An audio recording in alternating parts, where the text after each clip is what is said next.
Ready? Because you can. Okay.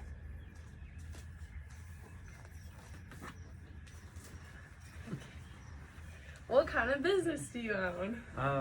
We help people with their hearing, so we test people's hearing, and then we help them with hearing aids if they need it, or we just clean out their ears if they need have some wax. And... Okay. So you're a hearing aid specialist? Mm-hmm. Okay. How many people are a part of your company? There's 4 of us. Okay. Did you have to lay off anyone? If so, why? No, we didn't have to lay off anybody yet. Okay. How will your organization ensure the well-being of your people and the safety of your productive assets in the event of COVID-19? Okay, are you talking about the health? Yeah, so how will you ensure the health of your employees and your customers? Well, when we started last month, when we didn't really have to be open, we made sure that patients had to see us. We gave them a mask, and we always wear a mask.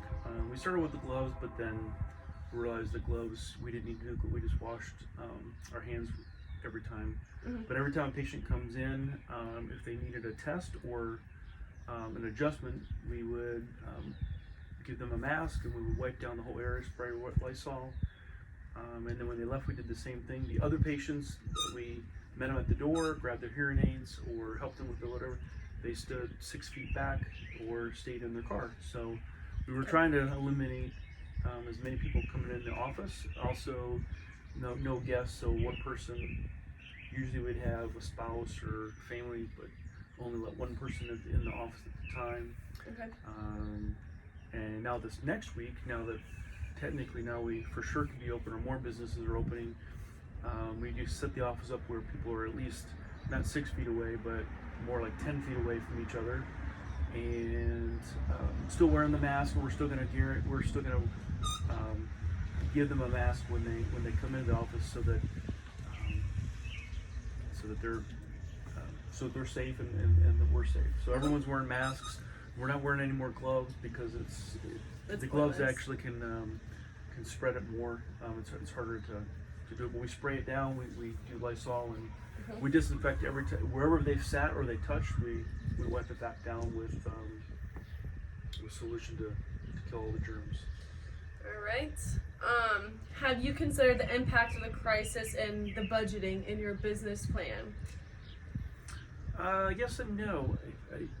We always budget for slow months or maybe an off year, but I don't think anybody budgets for this situation. I mean, our business was probably off 80%, so nobody really, and so we had a really strong March, even up to the 3rd week of March. We were very, very busy, and then it just went poof. And so that usually doesn't happen unless something like this, or you do something legally or illegally, or hurt somebody and it's in the press or something like that, where companies can get in trouble. But usually a company is not going to do great, and then all of a sudden, boom, 80% of their business is going to be gone. So plan for that. I don't think any company can plan for that. We are in a lot better position than most companies. Well, I don't see how a lot of restaurants are going to come back, and how department stores are going to come back, because if their margins are very low, or they're not, their savings is not there. We have enough savings to last us. The main issue we have is how long is it going to last, because we're dealing with seniors, so most of our patients are 60 and up, and even though Ohio has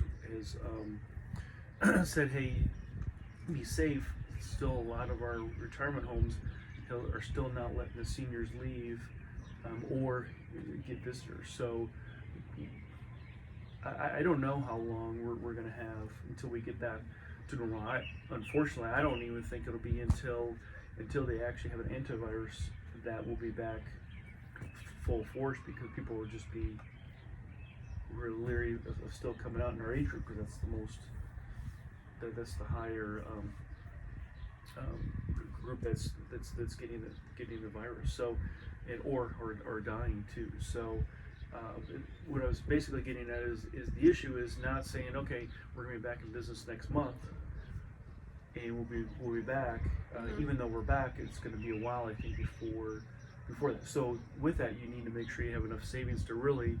I think it's going to be a good 6 months to 9 months before we're back. So we've eliminated a lot of costs through advertising, and we will survive. It's just, I just wish we knew how long it was going to last, and nobody really knows that.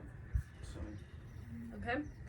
So you kind of answered a lot of these in this next question, Okay. but it's okay. How has COVID-19 influenced your business in a negative and positive way?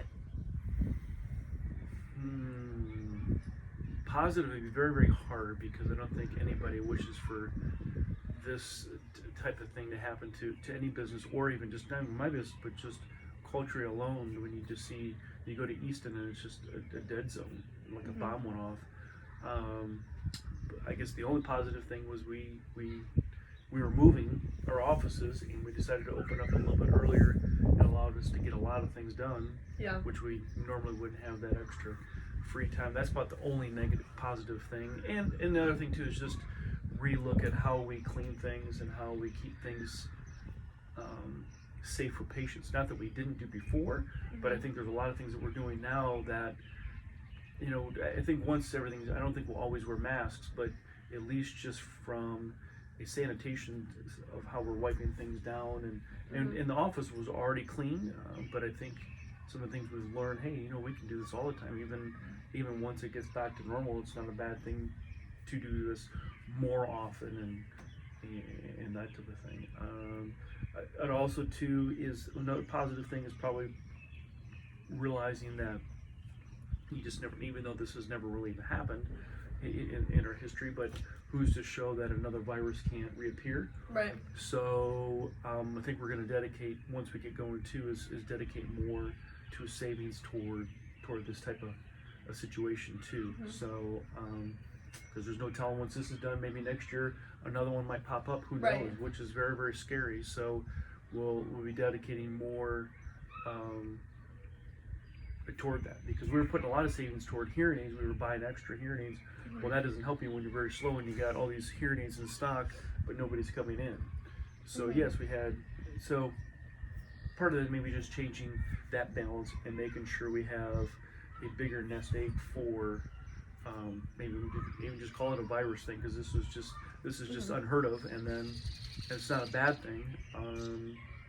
But a lot of times we would do our extra savings and buying extra hearing aids, because I knew we would always be able to use them. But if we got a good deal on, we would buy extra and just have that in there. But maybe we'll do less of that and have at least a way of getting cash back if something like this happens again, because there's no. Unfortunately, I can probably see this happening again. I mean, they're talking about it happening again. Yeah, it could happen again. So so we definitely learned. I think I'm going to save more. Also, people that are in business, they need to be looking at their credit and their credit history. So, hey, I got my house paid off. I got this. I'm good. I don't have to worry about my credit rating. Well, this is a perfect example where you need to make sure you're in credit rating. Certain loans that they ask for, even if you ever have trouble with the law, those people aren't getting, they're totally cut out. So, I mean, not that you should break the law, but I'm just saying that people, you've got to look further down the line now, where you could be doing everything right, you did nothing wrong, your market, even if your market's challenged and you're doing great, this is something that nobody saw coming, and it's hit a ton of business, especially the small guys. So. And unfortunately, I don't think a lot of them are going to come back. But yeah, we're going to definitely dedicate more money toward savings for. Like I said, I think I'm just going to call it the virus savings plan, because you just never know. Right. So typically, I know we talked about budgets a while ago, about a 6-month plan for your personal budget, but I think that even by a virus thing, you look at your fixed costs. And I think we're going to definitely have at least a year worth of savings in that fund alone, so that if something happens, we're good for a full year. We're talking rent, we're talking advertising, we're talking everything's in that before we fund that long-term wise, so we have a full year, and that's that something happens, we're good and don't have to worry about it. Right. Because it seems like it takes a year for them to, even if they fast track it, to get an antivirus or a solution for it for everyone to take. So I don't know. Nobody really knows all the right answers. We're trying to figure them out. It's just we're just trying to survive. You answer this last question, but it's fine. I just want Mr. Evans to know my 7th question. Is your business model resilient enough to recover from the impact of this crisis and manage potential crises in the future? And you said that you are resilient enough and you're gonna manage the potential crisis in the future. So there's that. Well, I would agree with that. Now, unless something happens where the virus comes out and we can't sustain it, we're like this for 5-6 years. I mean, that's going to be hard for anybody. But yeah, it seems, I don't know, they're opening things up, and I think it's going to spread even more. So yeah, everyone doesn't realize there's a lot of unknown, but we're right now in a position to last quite a while. So even if they don't get the antivenom stuff until next January or February, we'll still be fine. So, but it's just scary out there because we don't really know what's going on, or like you said, just who knows if this won't happen again, and that's the really scary part. Yeah. So well, thanks, Dad. All right, no problem. Thank you.